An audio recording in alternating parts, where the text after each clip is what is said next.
Hi, my name is April, and I'm the Peaceful Wife. Today, I'd like to talk about something that may be surprising to you. It was very surprising to me when I discovered that men have feelings. Men and women are both image bearers of God. In Genesis chapter 2, we see where God created them male and female and made them both image bearers of Him to represent Him, to be a picture of Him in the world. We have equal dignity. We were created with equal value. And Galatians 3:28 emphasizes that as well, that in Christ there is no male, no female, no slave or free, no Jew or Greek. So as people, men and women have equal value in God's eyes. But something that we have learned from our culture, which has really caused a lot of trouble for us in our relationships, is we have learned that men and women are the same emotionally, mentally, spiritually. So we assume so much that men think like we do, and they feel like we do, and they process their emotions like we do. That is not true. And if you think he's like you, then you're going to take his motives. You're going to assume he has horrible motives towards you when he doesn't act the way you do or speak the way you do. And this is a really important topic. We have to understand that there are huge differences between men and women. Of course, obviously with anatomy, but also physiology, including brain chemistry and the structure of the brain, the different perspectives, the ways of looking at things, sometimes completely opposite. It's not that one is better and it's not that one is wrong, but we're different, and if we don't acknowledge that, we are going to be very frustrated. They have different ways of talking, different ways of thinking, different ways of expressing emotions from what we have, different priorities, and different roles in marriage. And so it's not that men are wrong. It's not that women are wrong. It's that we are different, and God made us to be different on purpose, to complement each other, to work together as a team. If we can recognize the strengths the other has and work together, that's the plan, and we can become more and more like Christ and more holy as we learn to do this together. I ran a series of posts in February on my blog, www.peacefulwife.com, about men and emotions. And I wish that I had the resources that Shaunti Feldon has. She wrote for Women Only, to do huge statistical surveys about how men process emotions and how they think, because it is so different from us. And I mean, it really kind of blows my mind to hear the men answer my questions and describe the way that they look at the world. Men tend not to talk about their feelings, and that does not compute for women, because if we have feelings, then usually our motto is we have to talk about them.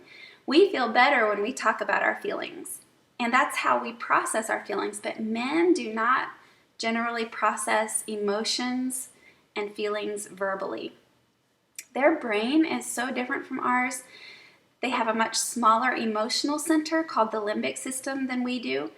And our limbic system, the emotional center, is connected to the verbal center with a lot of neurons. Men do not have nearly that connection between the emotions and the verbal center in their brain. Their connection is more between the emotional center and the spinal cord, which means they're ready to fight, they're ready to take action when there's a lot of emotion. So when we want to all of a sudden sit down and have a big talk about something very highly emotionally charged, and we flood our men with all these words and all these emotions, they can sometimes feel like they are drowning in an ocean. And we're fine because we can process all these words and emotions together quickly.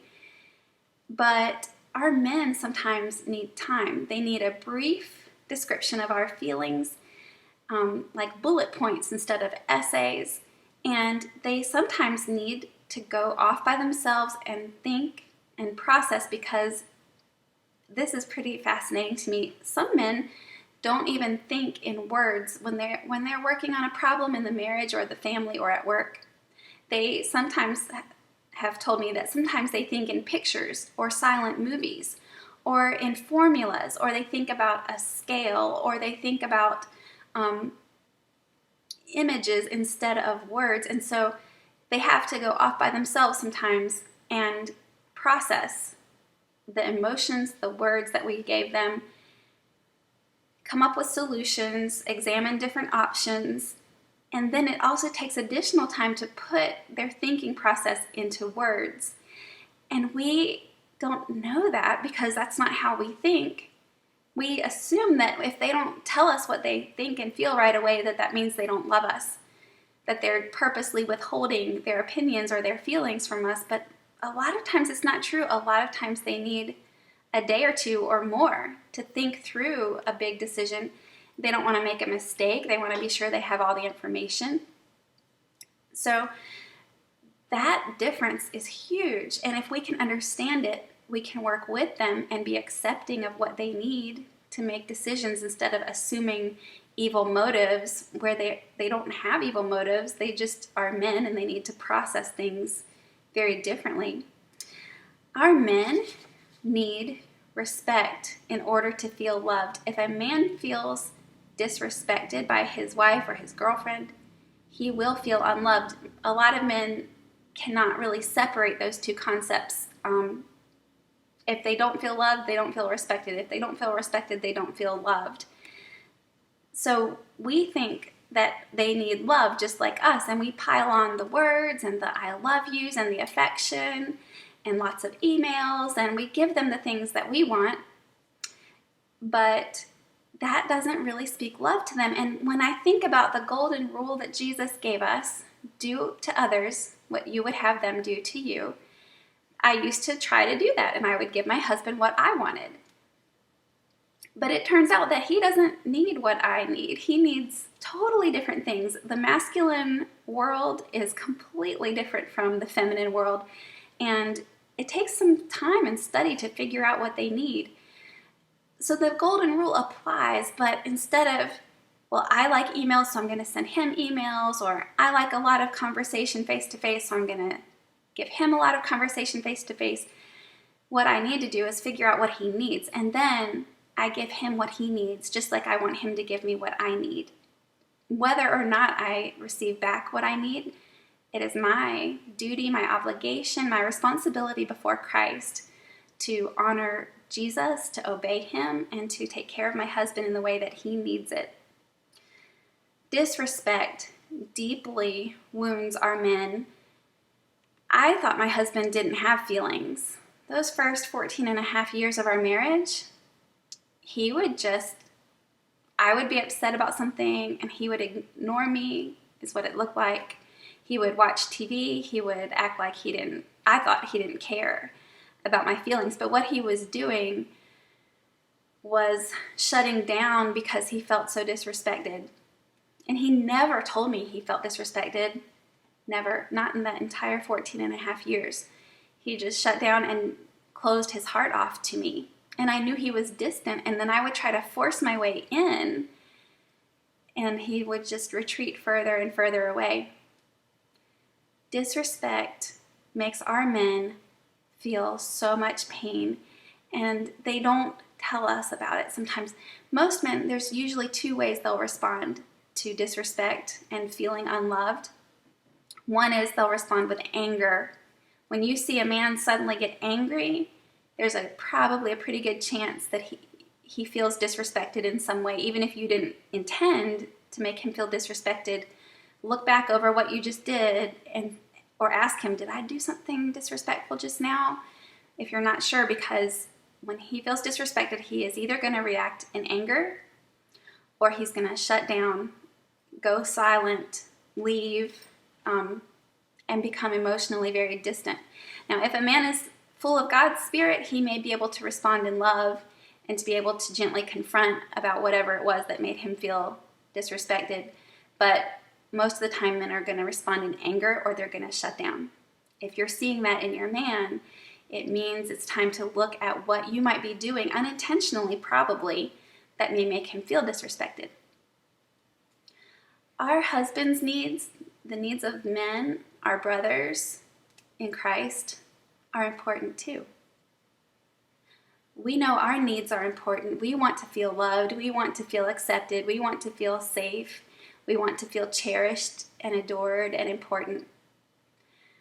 Our men, their needs are just as important as ours. They want to feel respected. They want to feel admired. They want to see us have faith in them. They want to know that we trust them. They want to know that we believe in them. And those are important needs too. Their desires and goals are important too, not just ours.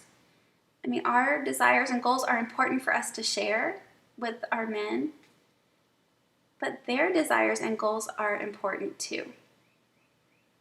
They can sometimes seem so big and strong and invincible, but they have soft hearts. And we think, oh, he's a man, he can take it. No. When you talk about emotional attacks, that hurts our men deeply. They don't talk about it a lot of times. And we think sometimes if you don't talk about it, then you don't have emotions about it. That's not the case.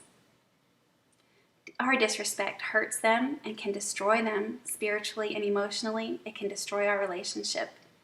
When they feel resentment or contempt for who they are from us, it is so hurtful to them.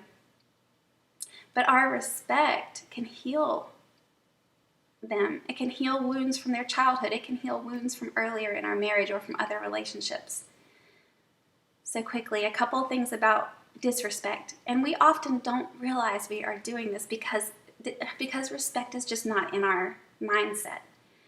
Criticizing, lecturing, scolding, using an angry tone of voice, telling him what to do, acting like what I want is so much more important than what he wants, not listening to him, not taking his advice, answering questions for him when someone asks him a question. If I answer for my husband, that's disrespectful. There's a lot of things that are disrespectful. These are just a few of them. Rolling my eyes, sighing, acting like he is stupid, not listening to his ideas, not realizing that he has wisdom too, that he has knowledge too. Respectful things that I can do. To listen, to be open to his ideas, to be open to his soul and his spirit, to protect him, to protect his heart, to not bash him to other people and not downgrade him, not gossip about him or speak poorly about him to other people, not to not joke at his expense. Some other respectful things, to praise the good, to encourage him when he's doing well, to thank him for the things that he does do, to show appreciation, to show affection, to be open to him physically, to honor his ideas and to cooperate with his ideas, and to speak my mind, but to speak it in a way that is calm and pleasant and respectful, and to not try to force my way, to not try to force my control over him. I have a lot more information about respect and disrespect on my blog, www.peacefulwife.com.